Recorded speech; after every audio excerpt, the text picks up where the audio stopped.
Shalom. Devosi bilangan 30.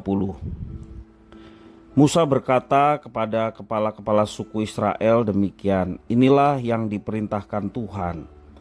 Apabila seorang laki-laki bernazar atau bersumpah kepada Tuhan sehingga ia mengikat dirinya kepada suatu janji, maka janganlah ia melanggar perkataannya itu.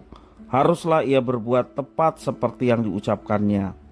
Tetapi apabila seorang perempuan bernazar kepada Tuhan dan mengikat dirinya kepada suatu janji di rumah ayahnya, yakni pada waktu ia masih gadis, dan ayahnya mendengar nazar dan janji yang mengikat diri anaknya itu, tetapi ayahnya tidak berkata apa-apa kepadanya, maka segala nazarnya itu akan tetap berlaku, dan setiap janji mengikat dirinya akan tetap berlaku juga.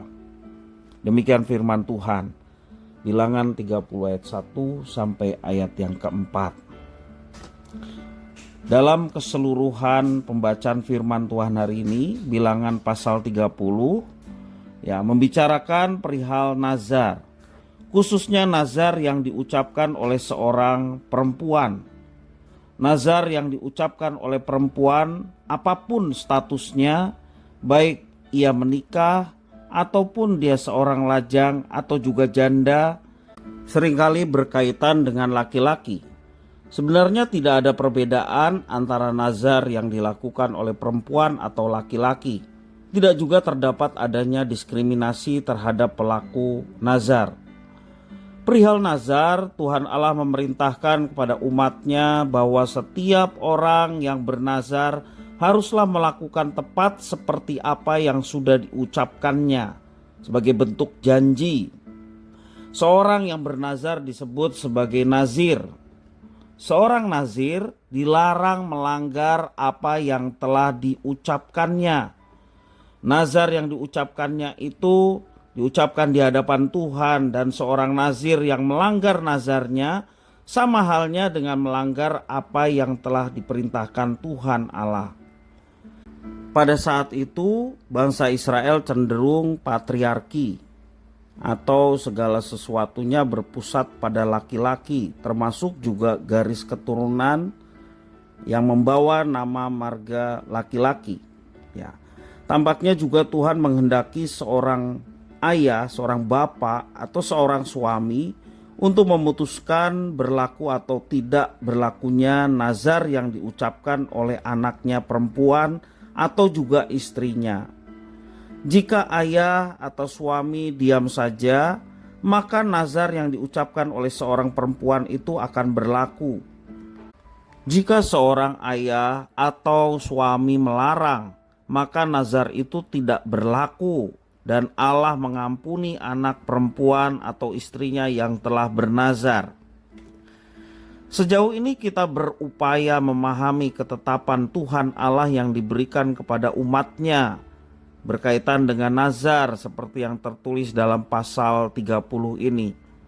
Kita menyadari bahwa nazar sangatlah penting bagi kehidupan iman kita dan perlu perhatian yang serius. Tuhan Yesus pernah menyinggung tentang nazar dalam khotbahnya di bukit. Tuhan Yesus menekankan perihal melanggar sumpah atau nazar, yang artinya sama dengan bersumpah palsu. Jadi, jauh lebih baik kita tidak bersumpah. Ketimbang bersumpah, jauh lebih baik bagi kita berkata benar. Itulah yang disampaikan Tuhan Yesus. Oleh karena itu, penting bagi kita untuk menjaga setiap perkataan kita. Perkataan yang benar, perkataan yang membangun, yang memberkati, itulah yang seharusnya muncul dari kehidupan orang-orang tebusan.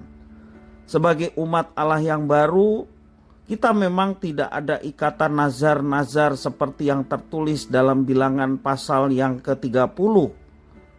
Tetapi kita juga diperintahkan oleh Tuhan satu beban moral yang sama, yakni sebagai orang percaya kita wajib mengeluarkan perkataan-perkataan yang baik dan benar. Bukan perkataan yang sembrono, yang menghina orang, yang mencaci orang, menyakiti hati orang, atau mengeluarkan perkataan-perkataan arogan dan sombong. Jangan sampai sumpah atau janji palsu itu keluar dari mulut kita, baik kita laki-laki ataupun kita perempuan. Mari kita jaga perkataan kita di hadapan Tuhan Allah. Tuhan selalu tahu baik apa yang kita katakan, bahkan ada di dalam hati kita. Dia tahu, tidak ada yang tersembunyi. Maka kita mau mengatakan sesuatu yang benar. Tuhan Yesus mengatakan, apabila iya, katakanlah iya, jika tidak, katakanlah tidak. Di luar itu berasal dari si jahat. Itulah yang dikatakan Tuhan Yesus dalam khotbahnya di bukit. Tuhan Yesus jelas mengajarkan, jangan kita bersumpah palsu atau bernazar palsu, tetapi keluarkanlah perkataan yang benar, yang lahir dari hati yang benar di hadapan Tuhan. Kita yang sudah dibenarkan oleh Tuhan, hatinya kita senantiasa dituntun oleh Tuhan, maka sudah selayaknya perkataan yang muncul dari mulut kita adalah perkataan yang benar juga.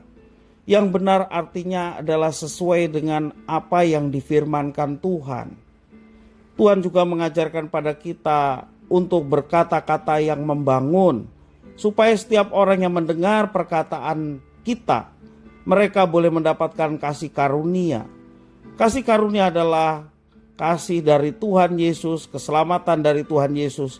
Artinya setiap orang yang mendengar perkataan kita, mereka boleh mendapatkan kasih Kristus dan turut diselamatkan seperti yang sudah dialami oleh orang percaya. Berkata-katalah benar, berkata-katalah bijak, berkata-katalah untuk membangun orang lain, sehingga nama Tuhan dimuliakan melalui perkataan yang benar yang muncul dari mulut kita. Tuhan Yesus memberkati.